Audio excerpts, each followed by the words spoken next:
Bonjour, je suis Salim Chapchoub. J'ai eu mon bac en Tunisie. J'étais en spécialité mathématiques. Et après, j'ai déposé mon dossier en Parcoursup et j'ai été accepté à l'université Gustave Eiffel en L2, en licence informatique mathématiques. Et après, j'ai fait 2 années en licence, j'ai eu des bonnes notes. Et après, j'ai déposé mon dossier au réseau Polytech, où j'ai été accepté, j'ai passé un entretien.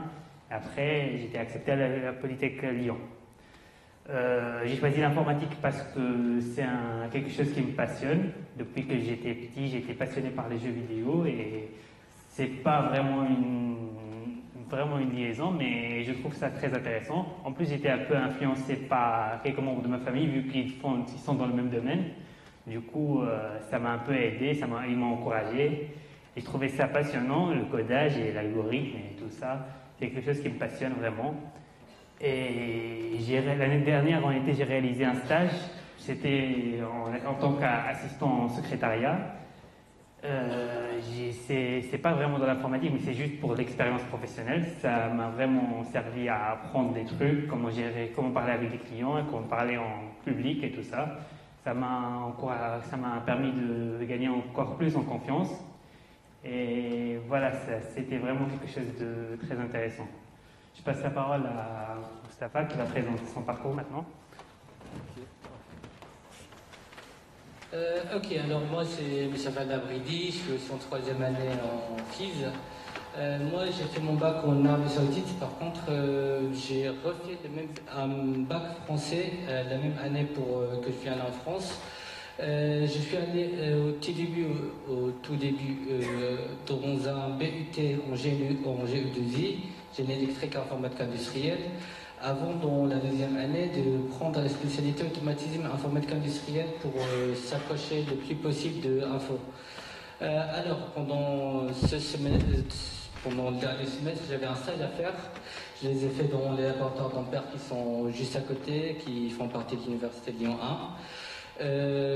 La mission que j'avais à faire, c'est créer une application en Python qui permet de mesurer les caractéristiques des matériaux ferromagnétiques. Et ce stage-là, ça m'a permis non seulement de prendre les bases en Python, parce qu'avant, j'avais carrément aucune idée de ce qui est info. Et après, quoi d'autre? Ça m'a fait aussi pencher vers le côté énergétique où il fallait voir comment les moteurs ils marchent, les petits cours d'hystérésis pour tout ce qui est matériaux. Ça, c'est avant de se décider enfin et venir en Polytech Info. Ce qui était un petit peu dur au début, puisque Génie électrique à Info, la liaison n'est pas vraiment forte. Du coup, heureusement, là, à Polytech, les 2 premiers mois, ils ont fait des petits rappels pour reprendre les bases en info. Heureusement, maintenant, je me sens bien dans mon cursus. Merci. Alors vous êtes un des rares à avoir intégré après un but, parce que vous n'avez fait que but 2, c'est ça? Ouais, c'est ça. C'est un des rares élèves qui a intégré l'école après un but 2. Voilà, ça me trouve très très bien. Merci.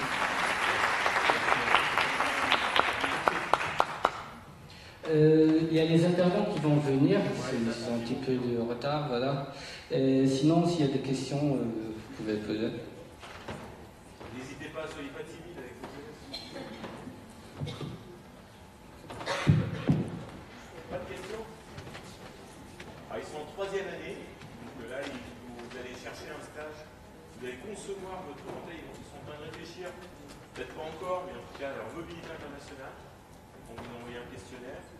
Et puis vous aurez une formation parcours recherche rapidement. Je crois qu'en info, il y a des étudiants qui aimeraient bien faire parcours recherche. Je ne sais pas si ça vous Pas loin. Et puis, donc à la rentrée de janvier, on va leur demander déjà comment ça va se passer, comment ils envisagent leur mobilité. Une fois qu'ils auront répondu, on va essayer de les former plus en avant. On va en prendre 24 parmi l'ensemble de la promo pour faire ce parcours recherche dont on vous a parlé. On ne fera que des stages en entreprise. Et vous appelez les apprentis. Et puis, ils vont faire le 2e semestre.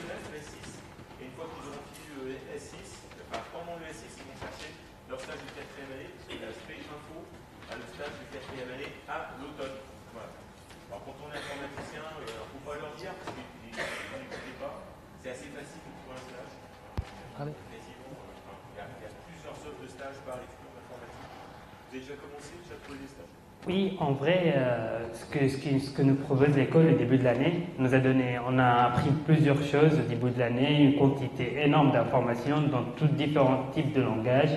On apprend plusieurs trucs et après, vu la quantité de choses et l'expérience qu'on gagne au niveau de l'informatique, je pense que ça sera plus facile de trouver un stage, ça ne sera pas très dur parce qu'il n'y a aucune raison pour qu'ils nous refusent. Si on prépare bien notre CV, si on prépare une bonne lettre de motivation, on sera bien prêt pour passer des entretiens et à être accepté en entreprise et après faire des projets en entreprise, pourquoi pas. La particularité de l'aspect informatique également, c'est qu'il y a des cours dans mise à niveau. C'est quasi que dans l'aspect info. Donc ceux qui ont fait plus de maths ont plus d'infos, ceux qui ont fait moins d'infos, ils ont plus d'infos. Vous avez tous les deux suivi ça? Oui, il y a une variété on fait des maths et de l'info. Du coup, pour les personnes qui viennent de prépa, ils font beaucoup plus d'infos que nous. Ils travaillent encore plus chez eux parce qu'ils font pas beaucoup d'infos. Et pour les personnes, moi par exemple, j'ai fait une L2 mathématiques informatiques. Du coup, ça va au niveau des maths et de l'info. Je charge les deux. Mais oui, la formation, elle met tout le monde à niveau. Surtout pour le premier mois, on fait tout. Et c'est ça déjà. Bon, plus de questions? Eh bien, vous pouvez les applaudir, merci. Merci.